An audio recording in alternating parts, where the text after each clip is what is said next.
जम्मू कश्मीर कांग्रेस के सदर जी मीर का कहना है कि T20 मैच को लेकर कश्मीरी तलबा पर सख्त कवानीन के तहत केस दर्ज करना जायज़ नहीं। श्रीनगर में आज एक प्रोग्राम के मौके पर न्यूज़ 18 उर्दू से बात करते हुए जी मीर ने कहा कि ऐसा करना जायज़ नहीं। उधर जम्मू कश्मीर में बीजेपी के तर्जमान अल्ताफ ठाकुर कहते हैं कि इन मामलों में मुलजमीन के खिलाफ सख्त कार्रवाई की जानी चाहिए। मंत्री इस वक्त हिंदुस्तान के 135 करोड़ लोगों को रिप्रेजेंट करता है।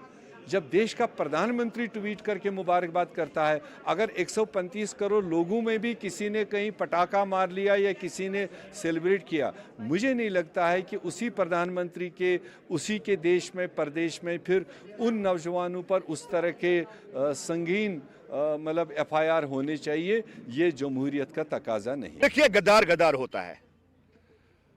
आप हिंदुस्तान की फैसिलिटी अवेल करते हैं, आप हिंदुस्तान की स्कॉलरशिप पे डिग्रीज हासिल करते हैं, आप हिंदुस्तान की अकोमोडेशन में रहते हैं और आप पाकिस्तान के गीत गा रहे हैं। ये किसी भी हाल में बर्दाश्त नहीं किया जाएगा, चाहे वो आगरा का वाक़ा हो, चाहे GMC श्रीनगर का वाक़ा हो, चाहे कहीं और का वाक़ा हो। आप देश की एकता के साथ खेल रहे हैं, आप देश की अखंडता के साथ खेल रहे हैं। इन चीज़ों को किसी भी हाल में बर्दाश्त नहीं करेगा। गद्दारों को सज़ा मिलनी चाहिए, वो कोई भी हो। और मैं यहाँ तक कहता हूँ, जो लोग अलगाववाद सोच को, जो पाकिस्तान सोच को, जो एंटी नेशनल सोच को सपोर्ट करें, उनके खिलाफ भी FIR होना चाहिए। श्रीनगर